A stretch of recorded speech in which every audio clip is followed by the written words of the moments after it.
Ini namanya orang post call tapi tak berapa nak sedar diri. Double call pula tu. Panas.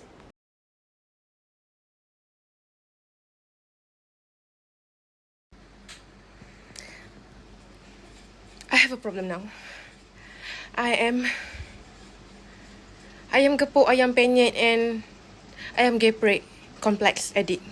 I have a complex with ayam gepuk, ayam geprek and ayam penyet. It's a major complex for the past few weeks. No, just recently for the past few days. I've been continuously buying at least one of them. I have this major complex at the moment. Hai. Aku dah cakap something tapi lupa. Seriously mental block tiba-tiba.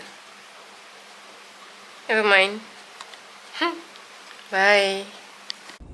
Okay, kita dah belajar yang kali 5 ini lagi bagus untuk back camera. Jadi kita akan gunakan kali 5 walaupun kali 0.5. Walaupun dia kalau kali 5 nampak hidung aku tu, nampak dalam hidung aku. Walaupun lupa nak cakap apa, tapi itulah. Satu. Nanti kita just nak positioning je, nak kena belajar.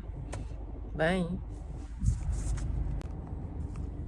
Tak adalah tinggi sangat lah. I think macam ni okey kot. Tak adalah macam ni. Macam ni rendah sikit kan. Jadi macam ni. Try tengok okey tak. Okay, tips dia arm's length. Kalau boleh straight macam ni, kita boleh nampak. I think the ketinggian is better. Bye.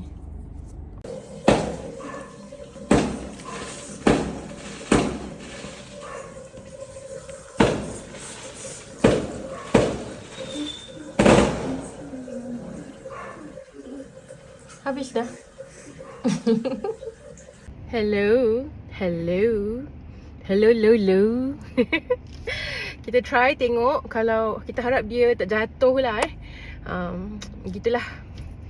Jadi kita bercerita banyak lagi lepas ni. Tapi saya nak dengar lagu.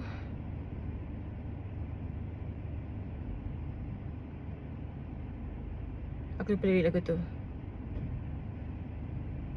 No, don't you choke.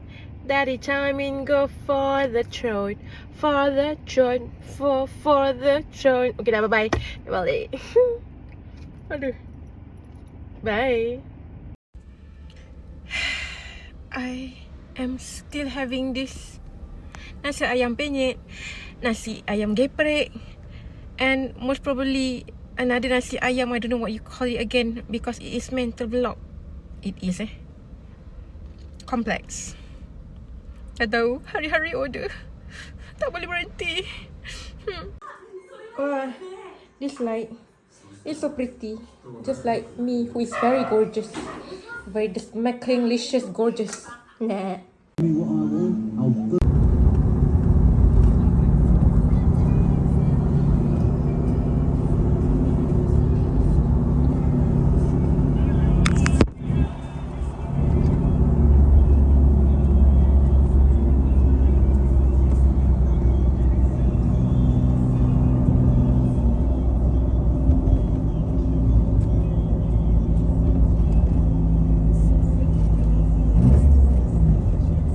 Jom tengok yang ni pula. Testing 1, 2, 3. Gigi masih lagi sakit.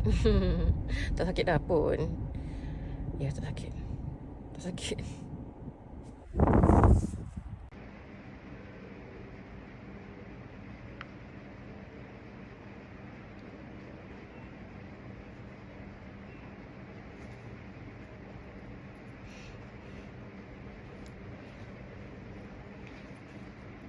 Hai. Saya